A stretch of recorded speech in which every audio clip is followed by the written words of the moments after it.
My name is Naomi Harlan. I am 33 years old, and by the time this happened, I had already spent more than a decade learning how to stay calm in rooms where other people expected me to break. That night, I was standing in my mother's backyard in suburban Ohio, holding a paper plate of barbecue I had barely touched, when she lifted her wine glass and smiled at my older brother like he had just hung the moon. The whole family leaned in, ready to celebrate him again. Then her eyes moved to me, and her smile changed. She said some children bring pride into a home, and some bring weight.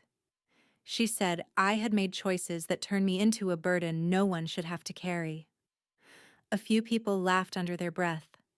A few looked down at their drinks. My brother did not look uncomfortable at all.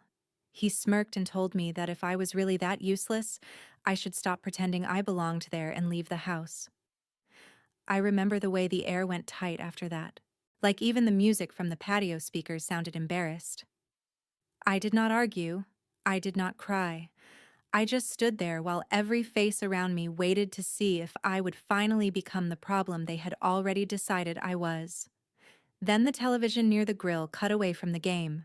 A red banner flashed across the screen. Breaking news.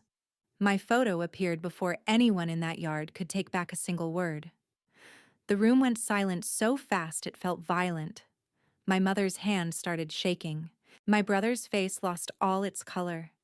And in that one frozen second, I realized the humiliation was not the worst part of the night. The worst part was what came after, when the same people who had just called me a burden suddenly needed me to save them from the truth. Before I tell you what they did next and why that moment changed everything, tell me what time it is where you are right now, and where you're watching from. I really want to see how far this story reaches tonight. I did not wait for anyone to speak first. I walked through the kitchen with every eye on my back and set my untouched plate beside the sink like I was putting down evidence. A few seconds later, I heard the patio door slide open behind me. My mother followed me in, heels clicking against the tile, voice lowered into that careful tone she used whenever she wanted to sound reasonable after being cruel in public. She told me I was overreacting. She said she had only been trying to keep the evening light and protect the family image because Connor had worked hard for his promotion, and I always had a way of making people uncomfortable without even trying. I turned around and looked at her for the first time that night.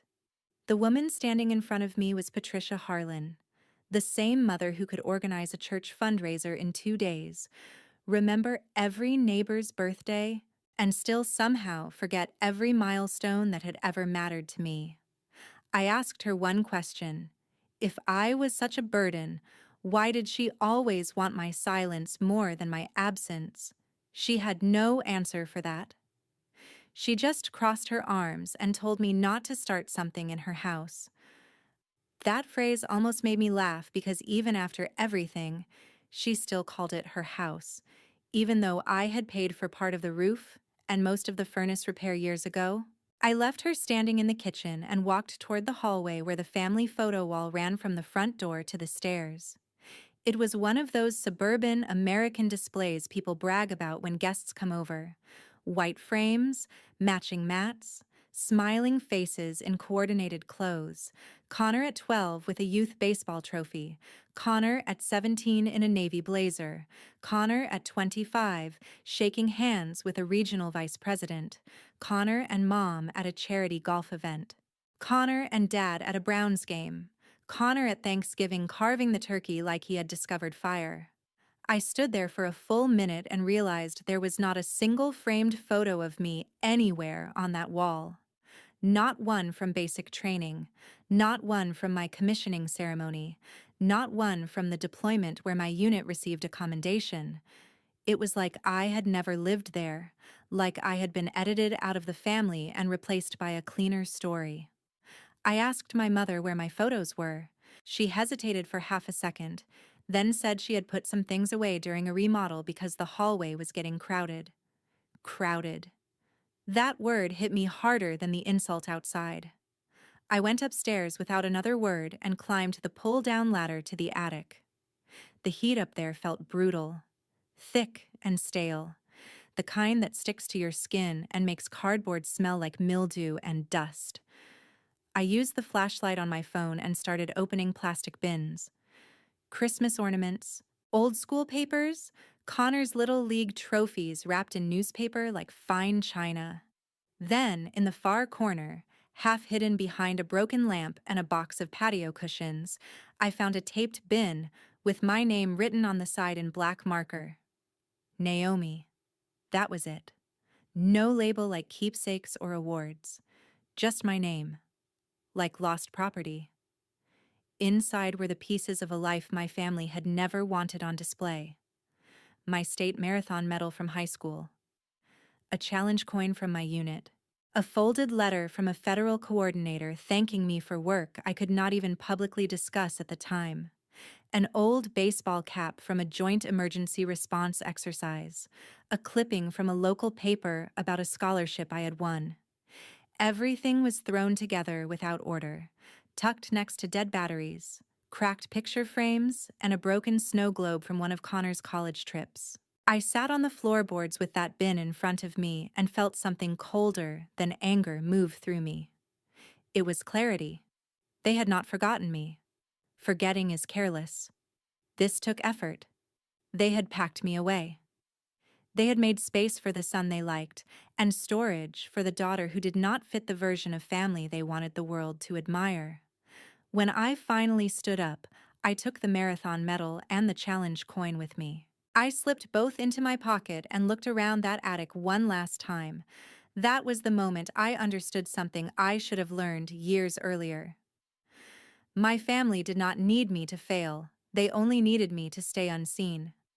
What I did not know yet was that after CNN named me on national television, unseen was no longer an option, and they were about to do something much worse than erase me. When I was 23, I was living in a cramped off-base apartment with secondhand furniture, a mattress that leaned in the middle, and a refrigerator that made a clicking noise every 10 minutes like it was warning me not to expect too much from life. Those were the years when I still believed hard work could eventually soften the people who had never loved me properly. I sent money home almost every month. Not because anyone forced me to. Because I thought that was what good daughters did. My mother said the house needed repairs. She said the water heater was old, the gutters were failing, the porch steps were unsafe. Sometimes it was a tax bill. Sometimes it was a medical copay for my dad. Sometimes it was just a tight month, and she would say, "We hate to ask, honey, but you've always been the dependable one." I believed her. I skipped vacations. I passed on weekends away with friends. I wore the same boots longer than I should have. I ate cheap ramen and canned soup and told myself I was being disciplined. I remember one winter in particular when I taped over the drafty corner of my bedroom window because I was trying to save enough to send home before Christmas. That same month, I wired $1,200 because my mother said the furnace had gone out. She called 2 days later sounding cheerful, almost distracted, and thanked me for being such a blessing to the family. Then she added something that changed the way I heard her voice, forever. She told me Connor looked amazing in his new SUV. She said he had needed something more polished for client dinners and networking events, and now people would finally see him the way she always had. I asked her to repeat herself because I honestly thought I had misunderstood. She said the old car made him look unprofessional, and first impressions mattered in his line of work. She said that kind of investment would help his future, which helped all of us. I asked if she had used the money I sent for the furnace to help Connor buy a car. She went quiet for a second, then got defensive fast. She said the furnace could wait another week. She said Connor had a real opportunity. She said I should be proud to contribute to something bigger than myself. I do not remember hanging up, but I remember sitting on the edge of my bed afterwards staring at my boots by the door and realizing I had been financing my own humiliation for years. It was not just the money, it was what the money meant. Every sacrifice I made became comfort, image, or momentum for Connor. Every time I denied myself something small, they turned it into something shiny for him. New suits, professional headshots, conference trips, dinners in Columbus with people who mattered. Meanwhile, I was mailing home parts of my life like tribute and getting thanked only when the transfer cleared. So I stopped. No announcement, no argument, no dramatic text. I just stopped sending money. 3 weeks later, my mother called and left me a voicemail that sounded less like concern than accusation. She asked if everything was all right, and then, without taking a breath, reminded me that family does not abandon family. My father called the next evening, but he never knew how to hide his loyalty to Connor, so he skipped the soft approach. Edward Harlan got right to the point. He asked when I had become selfish. He asked whether I thought I was too good for the people who raised me. He said Connor was under pressure and Mom was doing her best, and I should not punish the family because I had decided to get distant and dramatic. I listened until he was done. Then I told him I was only living by the rules I had learned in that house. Invest in the child you believe in. Protect the person you think matters most. He hung up on me after that, which was fine, because there was nothing left to say. That was the first real boundary I ever set with my family. Not a screaming fight, not a speech. Just a locked door they did not know how to open, because they had never bothered to learn who I was without access to what I could give them. For the first few months, I felt guilty. Every time I bought myself something practical, like a decent winter coat or a new pair of running shoes, I heard my mother's voice asking how I could put my own comfort above the family. Then one day, that guilt just stopped showing up. I realized something simple and ugly. They were not angry because they missed me. They were angry because the benefit had ended. That understanding changed the way I moved through the world. I stopped confusing usefulness with love. I stopped mistaking being needed for being valued. And slowly, with no audience and no applause, I became someone my family could no longer control. Years later, standing in that attic with my medal in my hand, I could trace the exact moment my silence had turned into distance. What I still had not learned was that Connor and my mother were not the kind of people who accepted losing access. They only changed tactics, and after the CNN announcement, they saw a brand new opportunity to use my life one more time. The truth is that the first place I ever felt genuinely seen was not my childhood home, not a holiday table, and not any room where my mother was watching to see which child impressed her friends more. It was inside a secure operations center where nobody cared about charm, bloodlines, or who looked good in holiday photos. They cared whether you could stay calm under pressure and make the right call when a system was failing in real time. That was where I met Colonel Elena Ruiz. She was one of those leaders who never raised her voice because she never had to. The first time she watched me work through a crisis simulation, she did not flatter me or try to mentor me with fake warmth. She simply looked at the screen, then at me, and said, "You don't chase noise. You go straight to structure. Keep doing that." It was maybe 12 words, but it landed harder than every backhanded compliment I had heard growing up. She saw the part of me my family had always treated like a problem. My focus, my stubbornness, my refusal to panic for other people's comfort. Elena saw those things and called them strengths. Then there was Marcus Hale. Marcus had the kind of humor that made 12-hour shifts survivable, and the kind of loyalty you do not forget. We spent nights in windowless rooms running contingency drills, eating stale vending machine pretzels, and arguing about whether the Browns would ever stop breaking the city's heart. He was the first person who asked about my family and actually noticed when I changed the subject. He never pushed. He just started bringing me coffee on long mornings and once, after a brutal week, handed me half of his chocolate bar without a word, like he understood some people had been surviving alone for so long that kindness needed to arrive quietly. There were others, too. People who texted to make sure I got home safe after a grueling shift. People who remembered my promotion board before my own mother did. People who showed up with takeout and folding chairs when I moved into my condo in Columbus because they knew I would try to do it all myself. They became my real frame of reference for what family could feel like. Not obligation, not image, presence, mutual respect. No one in that world loved me because I could serve a role in a story. They loved me because I was there when things got hard, and because they were there for me. That difference saved me. Around that same time, Connor started reaching out more often, which should have warned me. My brother never contacted me unless there was an angle. At first, it was harmless enough. He wanted to know what kind of people attended certain federal events. He asked whether defense contractors used outside marketing firms. He joked that I should introduce him to someone who could get him in the room with decision makers, instead of all the fake experts he had to network with in Columbus. Then the asks got more direct. He emailed me one afternoon with a polished message that sounded like it had been rewritten 3 times.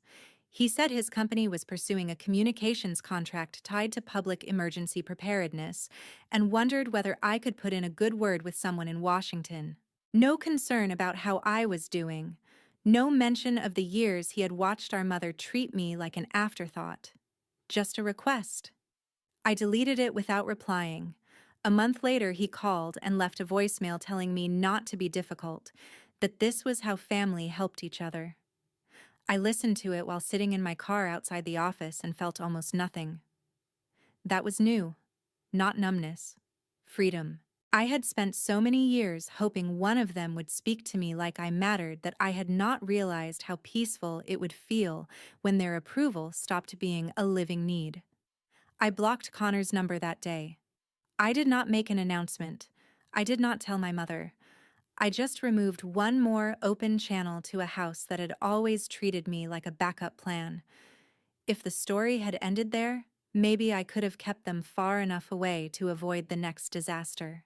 But national attention changes people who already believe other lives exist to support their image. The moment CNN flashed my name across that television in my mother's backyard, Connor and Patricia did not see my accomplishment. They saw a narrative slipping out of their hands, and both of them moved fast to take it back. The first call came the morning after the party. I was driving back to Columbus when Elena called and asked if I had spoken to the press. I told her no. She went quiet for a second, then said there were already quotes circulating from an unnamed family member describing me as brilliant but emotionally complicated. I pulled over at a gas station just off the highway and asked her to send me what she had. By the time I reached my condo, 3 articles were waiting in my inbox. One local, one regional, one from a trade outlet that covered government communications. They all used the same language in slightly different shapes. A devoted Ohio family, a gifted but intense daughter, a difficult personality forged by pressure, supportive relatives who had sacrificed to help her succeed. I read those lines 3 times before my hands started shaking. It was not because strangers were saying things that were not true. It was because I knew exactly where those lies had come from. Connor. He had turned the national spotlight into a branding opportunity within hours. By noon, he was on LinkedIn making himself look like the proud brother of a rising public servant, thanking his network for the kind messages and talking about resilience, family, and leadership. At the same time, he was privately feeding reporters a cleaner version of my life, where he and my mother had always been my biggest supporters, and any roughness in my history could be explained by my temper, my stubbornness, or the stress of my work. Then my mother escalated it. Patricia started calling people, not openly hostile calls, concerned calls, the kind a manipulative woman makes when she wants to wound someone while sounding saintly. She contacted a former supervisor of mine through a community connection and said she was worried I had always struggled with authority. She mentioned that I had become distant over the years and could get cold when challenged. She said the national attention was probably a lot for me and she only hoped people around me would be careful. Careful. That word spread fast. I learned from Elena that an old internal recommendation connected to a promotion track had suddenly been revisited. Nothing official. Nothing dramatic. Just enough murmuring to suggest that maybe people should look more closely at my temperament before placing me in a more visible leadership role. That was when Emily Hale entered the story. Emily was Marcus's older sister, an investigative producer, with a talent for hearing what people tried to bury under polished language. Marcus had told her what happened at the party because he knew I would never volunteer the full truth myself. Emily called and asked if I wanted her to dig. I said yes before Pride had the chance to interfere. Within 48 hours, she found the pattern. Connor had been speaking off the record to journalists since the night of the CNN announcement. He had positioned himself as the stable family source. He had framed my life as a story of personal determination supported by a loving home, while sprinkling in just enough concern about my emotional rigidity to make editors lean closer. The worst part was what Emily found next. My mother had been in contact with retired General Walter Kincaid through a veterans charity board she had joined 2 years earlier. Kincaid had not supervised me directly, but he had enough reputation left in certain circles to make his opinions travel. Emily got access to a source note from a reporter who had interviewed him. He described me as highly capable, but not always easy to manage, a phrase that sounds harmless until you are a woman in a field full of men who have built entire careers on being difficult and getting called decisive for it. When Elena read that line, she got very quiet, then asked whether my mother knew exactly what that kind of characterization could do. Of course she did. My mother had spent her whole life managing people socially. She knew which words looked innocent and left stains anyway. Connor was not just writing my success. He was fencing it in. He was building a version of my story where he and Patricia could stand near the glow without ever losing control of who I was allowed to be. And if that meant poisoning my professional reputation just enough to keep me dependent, apologetic, and manageable, they were willing to do it. I think that was the moment something truly final settled inside me. The insult at the barbecue had hurt. The attic had cut deep. But this was different. This was not family cruelty in private. This was strategic damage. It was the same old hierarchy from my childhood dressed up in adult language and media polish. Connor needed to stay the success story. My mother needed to stay the architect of a respectable family. And I needed to remain the burden who had been lucky enough to rise, not the woman who had done it in spite of them. That night, I sat at my kitchen island with the articles open in front of me and realized silence was no longer strength. Silence was exactly what they were counting on. So I called Emily back. Then I called Elena.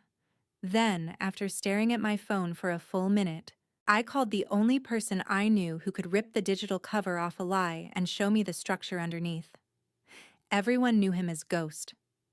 I told him I needed receipts, timelines, metadata, call chains, and anything else that would survive daylight. He did not ask why. He just said, "Send me everything." That was the moment the story stopped being about survival and started becoming a case. Once Ghost got involved, the lies stopped feeling slippery and started becoming visible. He worked the way some people solve puzzles for fun, except nothing about what he touched was casual. I forwarded the article links, screenshots of Connor's posts, old emails, and the names Emily had uncovered. Within hours, Ghost had mapped a pattern I could finally hold in my hands. Connor had coordinated with at least 3 reporters using personal accounts instead of company channels. He had circulated the same framing points to each of them. Strong family support. Brilliant but intense. Proud of her. Worried about her. He had even tested alternate language with one contact to see which version made me sound more unstable without sounding openly malicious. Emily found 2 recorded interviews, where he praised my achievements in public while quietly redirecting credit toward the values our family had supposedly instilled in me, as if discipline, sacrifice, and moral clarity had come from a house that had spent years mocking every one of those things in me. Meanwhile, Patricia had been busier than I imagined. Ghost pulled phone records tied to public directories and matched them against dates when internal questions about my promotion track resurfaced. One number repeated more than the others. Walter Kincaid. Emily leaned on a source and obtained a voicemail Patricia had left for him that should have ended every doubt in my mind forever. In that sweet, wounded voice she used when she wanted men to mistake manipulation for sincerity, my mother said she was only trying to protect everyone involved. She said public attention had always made me volatile. She said Naomi can be brilliant, but when she feels cornered, she gets cold and hard to control. Then she added the sentence that made me understand just how dangerous she could be. She said, "I would hate to see the country celebrate someone without knowing the whole person." There it was. Not concern. Not maternal fear. Control. She wanted every gatekeeper to think twice before opening a door for me. And Connor had been building the public half of that trap at the same time. Ghost traced draft documents shared between Connor and a private consultant his firm used for reputation management. One page laid it all out in plain business language. Leverage family proximity. Emphasize shared sacrifice. Position subject as admirable, but personally difficult. Reinforce stabilizing role of mother and brother. I stared at that screen and felt the last illusion die. Connor had turned my life into a client strategy. My mother had turned my character into a cautionary whisper. Together they had done what they had always done, only smarter. They had tried to make me small enough to manage, just in case national visibility made me harder to control. Elena wanted to take everything to legal channels immediately, and part of me agreed, but Emily saw something else. She reminded me where the story had changed. On CNN, in public. She said the lie had spread through performance and it might need to be corrected the same way. At first I resisted. I did not want to sit under studio lights and make my personal life a national conversation. Then Ghost found one more thing. Connor had pitched a longer televised family segment to a cable producer, branding it as the inspiring story behind a newly visible public servant. He wanted the cameras in my mother's living room. He wanted Patricia on a sofa talking about how hard it had been to raise a daughter so driven and so emotionally challenging. He wanted to cash in on my success while keeping the power to define me. That ended the debate. I told Emily to set the meeting. She came back the next day with a serious offer. A primetime CNN special centered on women in national security leadership, with room for my response to the family narrative that was already gaining traction online. No tabloid framing, no yelling panel. Just facts, evidence, and one live interview. I said yes. After that, everything became preparation. Emily built the segment structure. Ghost verified every digital trail twice. Elena helped me separate what was emotionally true from what could be proven cleanly on air. Marcus came over the night before the interview with Thai takeout and refused to leave until I ate something. At one point, he looked around my quiet condo, then at the stacks of printouts on my table, and said he was sorry I had to fight 2 wars just to keep my own name. I told him I was tired, but I was no longer afraid. That was true. Fear depends on hoping someone will still choose you if you stay small enough. I was done hoping.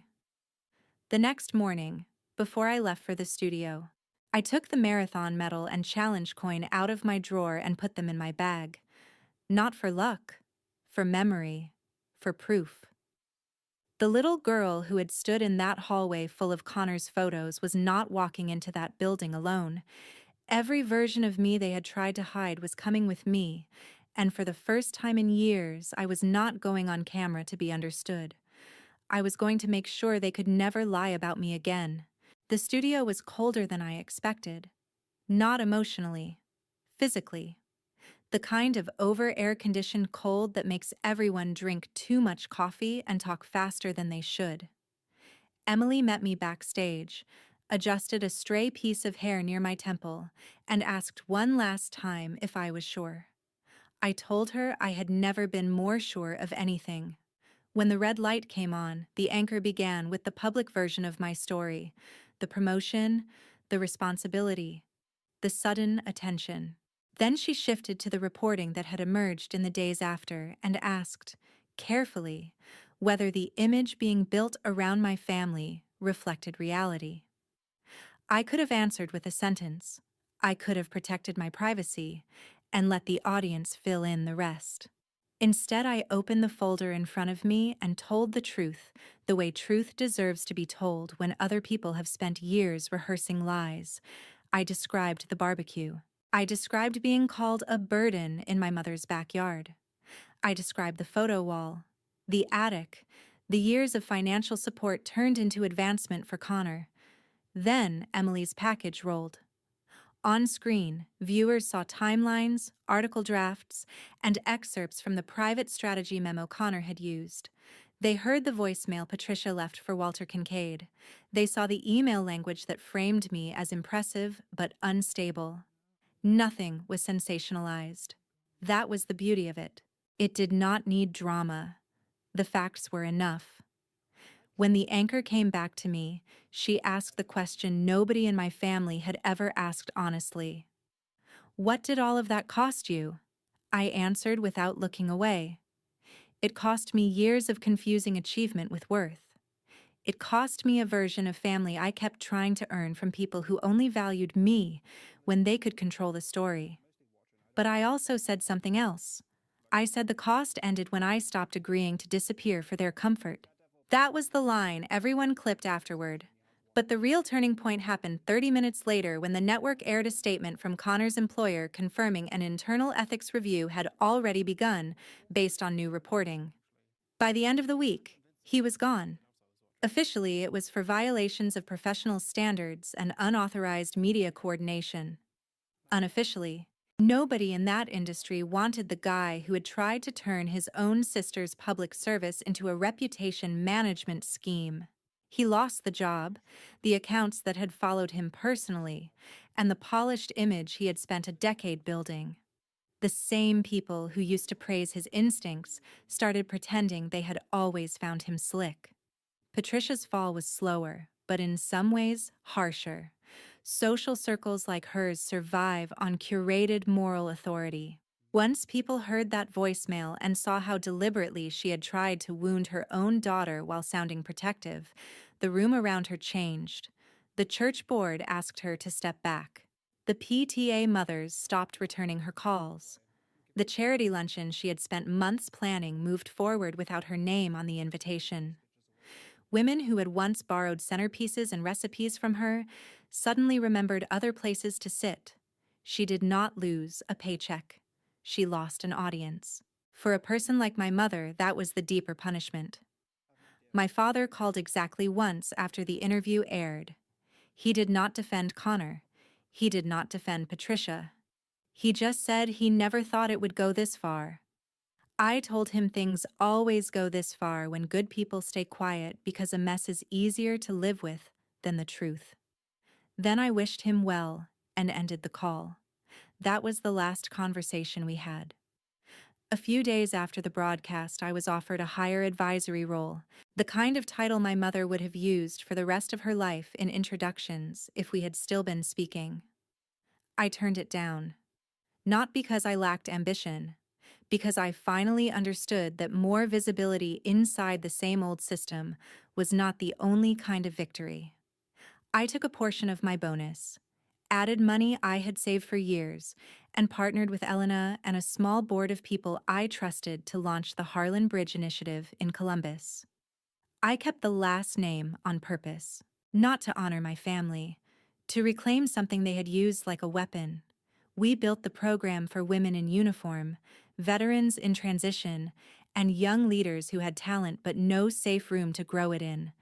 Leadership training, ethics workshops, career mentorship, emergency grant support, practical help, not slogans.